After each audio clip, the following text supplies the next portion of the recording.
Love getting snow every time, no matter how deep it gets.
The pigs do a pretty good job of breaking down all the straw and the leftover hay. And I leave manure in here, and when I clean it out, I move it to the sides of the hoop house here so it can break down and cause a little bit of heat inside the hoop house. So the largest pile I have is right here, and I grabbed a couple wheelbarrow fulls. I lined the bottom of the pond. So this is an experiment to see if I can seal the pond using material I have here on the homestead. So inside there, that's basically composting pig manure, straw and hay that I've had for several months. And now it's the snow is pretty well melted, so I should have some snow melt here that I can let run into the pond.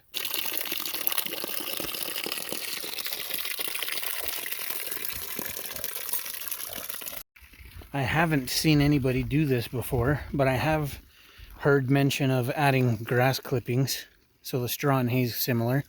And then I've heard of people doing the pig, having pigs in the pond for a month or so to seal it. So I've got the pig manure, I've got straw and hay. I can tamp it down myself for now, add water, and see if we can't, maybe it'll break down and make kind of an organic layer that seals the bottom of the pond.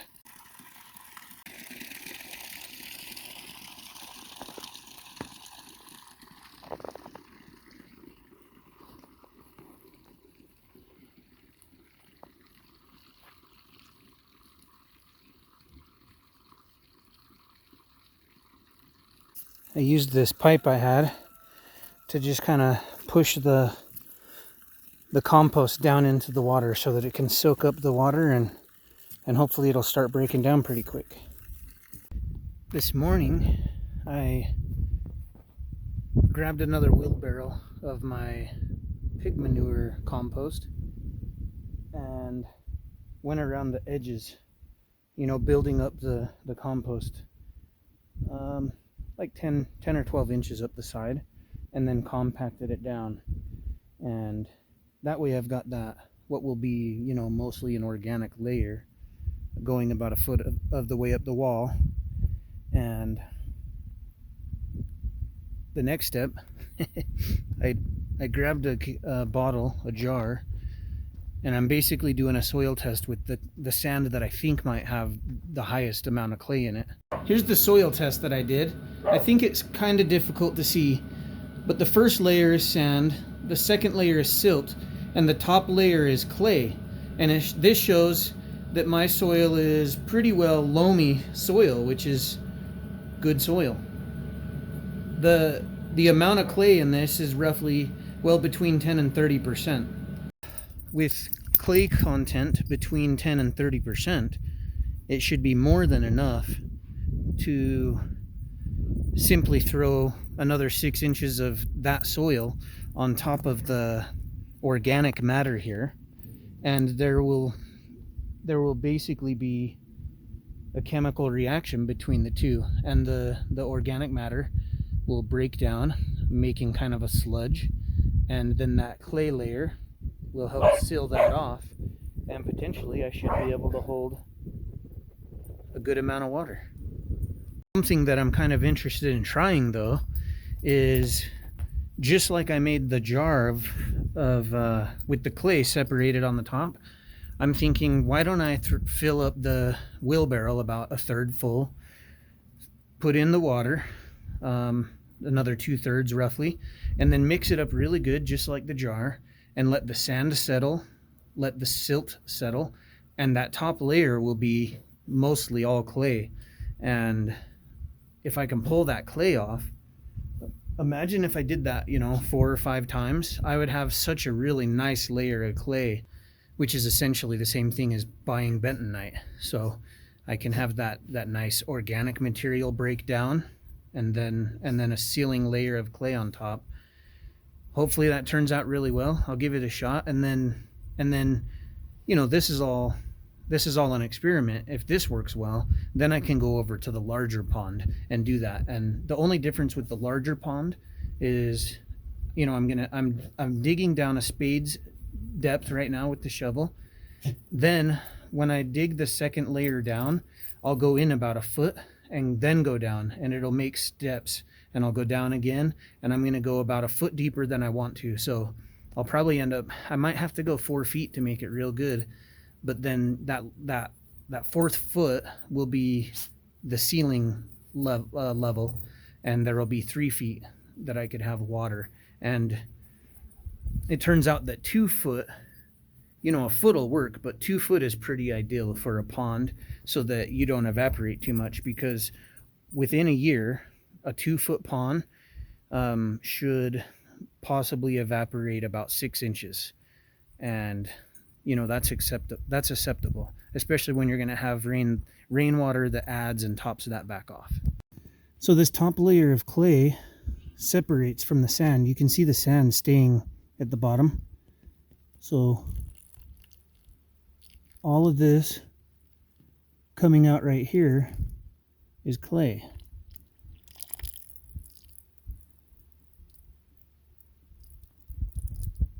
You can see mostly just clay, a little bit of sand in there. So what I have left is sand pretty well. If I can repeat that process over and over, then I should have just clay. Right here you can see that I'm covering the compost with clay. Now I just need to let it sit for a few weeks and we'll test it out. Next, I've got to build a scrap door to keep Malleus separate from the doe and kids.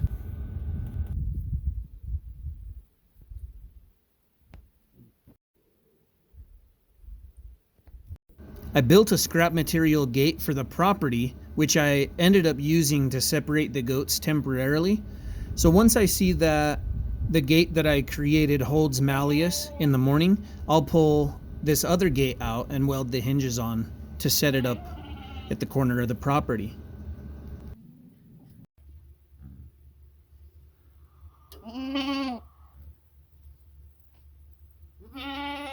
Hello? Your neck sure is cranked, huh? That can't be comfortable. Oh, look how furry you guys are. Oh, you're cute. Chubby too.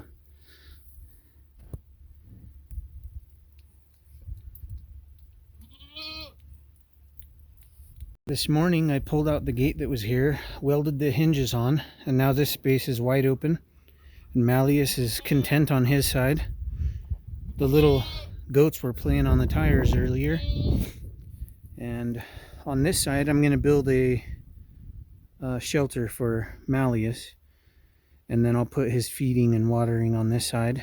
And I think that'll be good. And you know, if they're going to mate, I can just open that door and he'll come on in here. And if Malleus, he's the only troublemaker, so if he ever did break out, it'd probably be just into the bigger goat pen. So I'll show you guys the gate.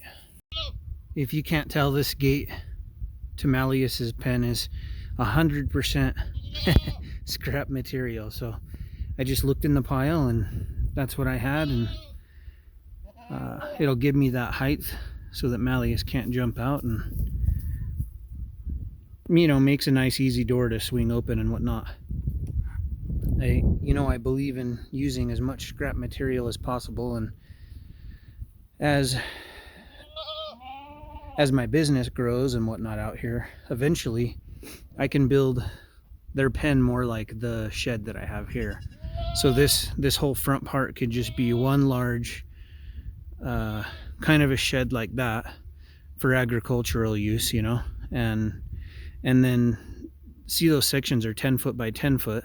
I could just fence one in for, you know, for kidding and whatnot, and I could have a few open just to keep her and the kids in, and I could have a couple open for Malleus and a couple open for the pigs, something like that, you know. It'd be a lot easier and nicer and cleaner. But I don't think there's anything wrong with, you know, I came out here with nothing, and building this out of scrap material gave me a really good jump start.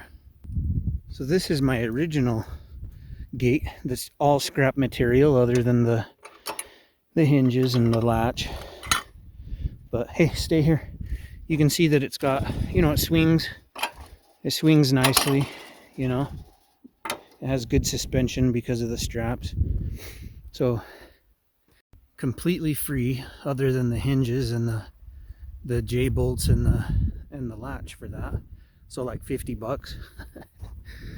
So it does the trick, and you can see it real good when you're coming up the drive at night. This is the new gate. This is all scrap material. The logs were given to me. Just the J bolts, the hinges, and the latch again that I had to pay for here. But this guy swings in to the property and swings nicely, nice and free. Lines right up with the latch here. Oh, it's a little high right now, but that's a good thing. It'll probably settle just a bit. So 2 scrap gates, completely scrap. And down the road, if I, you know, one day I feel like it, I can throw a nicer gate up, but I just don't. I mean, like, I don't care that much.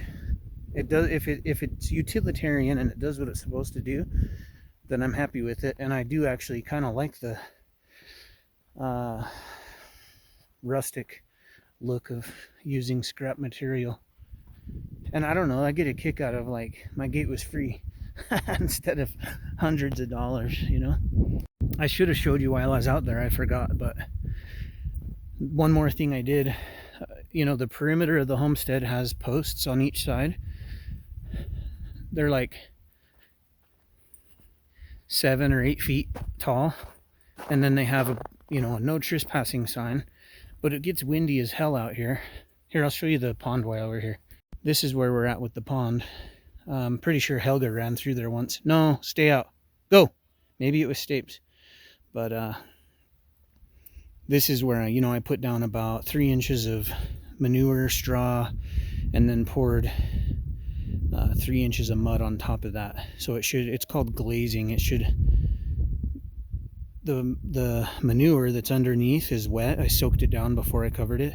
So within 3 weeks, it should break down into a sludge.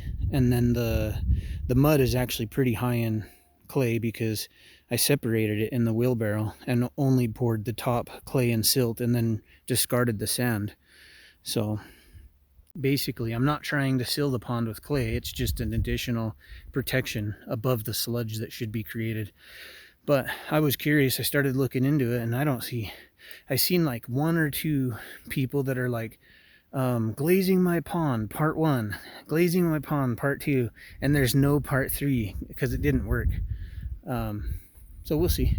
If it works, that'll be awesome, because then people that are up the way that watch the channel, they could be like, oh, I can do that. I don't have to buy any materials. I can use compost and mud from my property and make a pond. And the worst case is it doesn't work, and then I know for a fact it doesn't work, and then I can just throw bentonite in the bottom and seal it anyway. So kind of a win-win, right?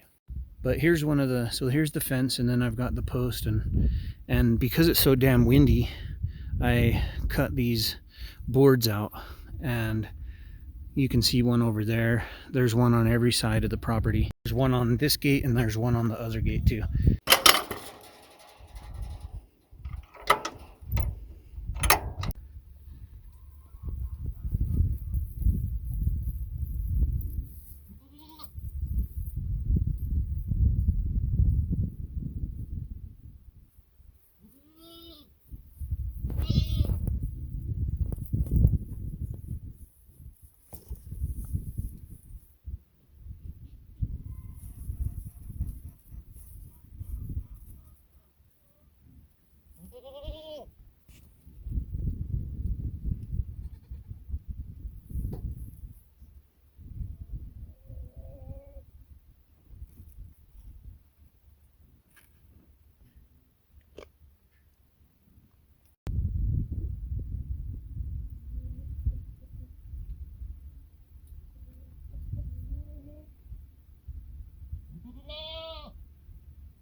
My chickens have been laying eggs like crazy.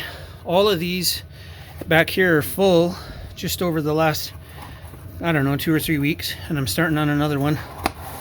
If you didn't know that I make some really awesome red tea, blue tea, green tea blends, probably the best on the planet, at least mine, check out the links below. I also make a really good non-genetically modified whole sweet corn. It's ground down chunkier than you might be used to, but it's unique and it's good for baking.